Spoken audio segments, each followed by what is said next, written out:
Hi friends, chocolate கேக்னா ஹெல்த்தியாக இருக்க முடியுமா? கண்டிப்பாக முடியுங்க. அதுவும் நம்ம பாரம்பரியமான ராகி மாவுலனா நம்ப முடியுதா?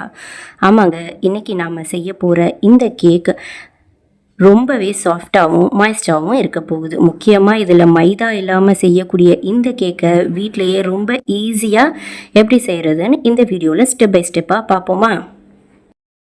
ஃபஸ்ட்டு 3/4 கப் அளவு ராகி மாவு எடுத்துக்கோங்க. 1/4 கப் அளவு கோதுமை மாவு எடுத்துக்கோங்க.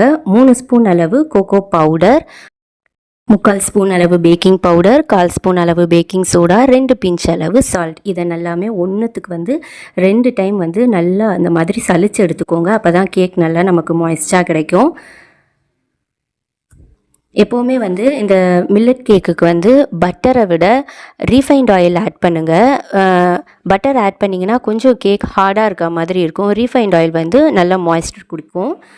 இது எக்கு 2 எக்கு எடுத்திருக்கேன். ரூம் டெம்பரேச்சரில் எடுத்துக்கோங்க. நல்லா ஃபஸ்ட்டு ரேண்டமாக இதை பீட் பண்ணிக்கோங்க. பீட் பண்ணிவிட்டு 3/4 கப் அளவு பவுடர்ட் சுகர்,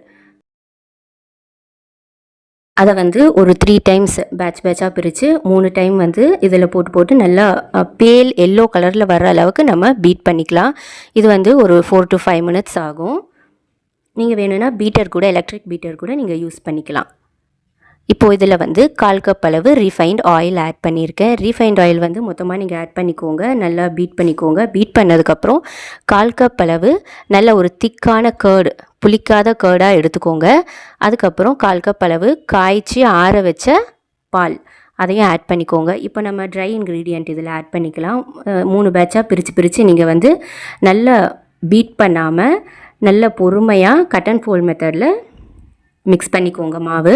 இப்போ ஒரு 3 ட்ராப்ஸ் அளவு வெனிலா எசன்ஸ் ஆட் பண்ணியிருக்கேன். இதுக்கு முன்னாடி அவனை 180 டிகிரி செல்சியஸில் கன்வெக்ஷன் மோடில் ஒரு 5 minutes ப்ரீஹீட் பண்ணி நான் வச்சுருக்கேன். இப்போ இந்த கேக் டீனில் கொஞ்சோண்டு ஆயில், கொஞ்சோண்டு மாவு போட்டு டஸ்ட் பண்ணி வச்சுக்கோங்க. பட்டர் ஷீட் இல்லாதவங்க இதை நீங்கள் ட்ரை பண்ணலாம். கேக் நல்லா ஒட்டாமல் வரும். இப்போ இதில் பேட்டர் ஊற்றிட்டு ஒரு 2-3 வாட்டி டேப் பண்ணிக்கோங்க. ஏர் பபிள்ஸ் இருந்துச்சுன்னா அது ரிலீஸ் ஆகிடும். இப்போ இந்த கேக்கில் கன்வெக்ஷன் மோடில் 180 டிகிரி செல்சியஸில் 35 minutes வச்சு எடுத்திங்கன்னா நம்மளோட ராகி சாக்கோ கேக் சூப்பராக ரெடி ஆயிரும். நான் மேலே கார்னிஷிங்காக வால்நட் யூஸ் பண்ணுறேன். இந்த கேக்கை நீங்கள் வீட்டில் ட்ரை பண்ணி பார்த்துட்டு எப்படி வந்துச்சுன்னு கமெண்ட்ஸில் கண்டிப்பாக சொல்லுங்கள்.